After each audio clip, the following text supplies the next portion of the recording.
Activist Tista Setalwar has led an anti-Mandir protest. That is the latest that we are getting.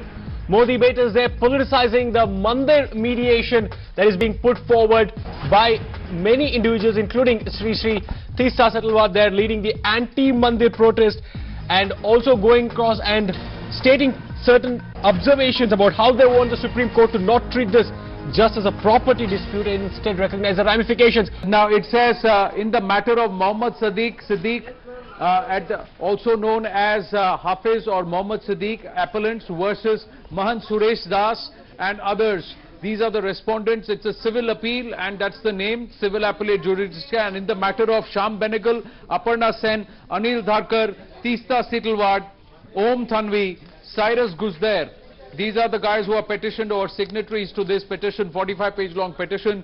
Ganesh N. Davi, V.T. Lalita Nayak, Medha Patkar, Kumar Ketkar, Anant Patwardhan, Jayati Ghosh, Kalpana Kannabiran, Hargopal, Professor Hargopal, N. Babaya, R.B. Shrikumar, Kiran Nagarkar, Sohail Hashmi, Ram Rahman, Sumon Mukhopadhyay, Joyce Sengupta, John Dayal, Dolphy Anthony D'Souza, K.L. Ashok, K.P. Shripala and A.K. Subaya. 28 names. There are other appellates too. In total 32, Muniza R. Khan and Tanveer Jafri. This is the application on behalf of the applicant seeking intervention in the present civil appeal under the order LV read with the order V2 bar 3 of the Supreme Court rules. And this is what they are saying. And this is the entire list. So there are 32 people who are seeking an intervention into this entire appeal and they have moved the Supreme Court. And we are given to understand, as I'll go across and say, this is what they say. That bench of the Honorable High Court of Allahabad in Lucknow, whereby the Honorable High Court has decreed that the area covered by the central dome of the three dome structures, that is the disputed structure being the deity of Bhagwan Ram Jansthan, place of, and it further should be, that line is not there in this printout, but it says further it is also declared that the structures in the outer courtyard belong to the Nirmohi Akhada and the open space with the said outer courtyard be divided between the Nirmohi Akhada and respondents in the present civil appeal, provided that the Muslim community will get a total area of not less than 1/3 of the disputed premise.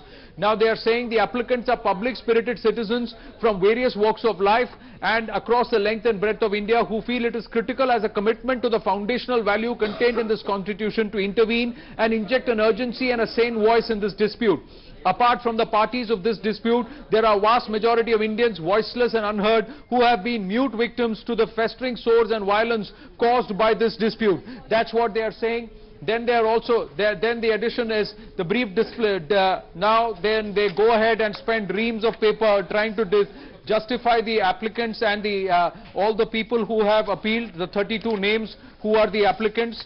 Applicant number 13, 14, 15. So I'm just going to quickly skip these pages and come across to the operative part where they are going to, not just after the justification of who they are, I'm going to just quickly come across to the operative part. Now this is where it is. They are saying the applicants herein are aggrieved by the decree passed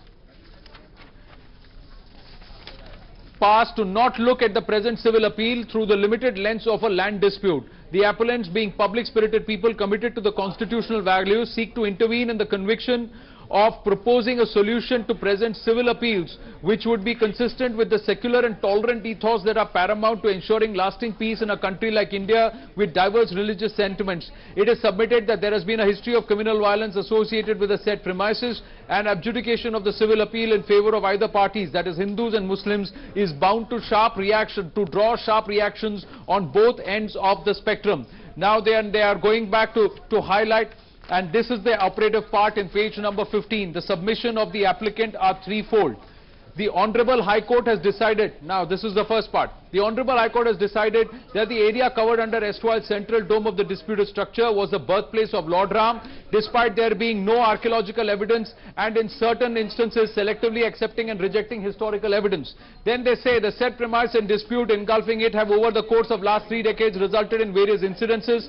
It is apprehension of the applicants that if the Honorable High Court adjudicates the present civil appeal in favor of either contesting communities, it is bound to forge extreme opinion among the communities on both sides, which may result in aggravated incidents of violence as had been perpetuated earlier by the involvement of various political parties posing as a serious threat to the secular fabric of the country.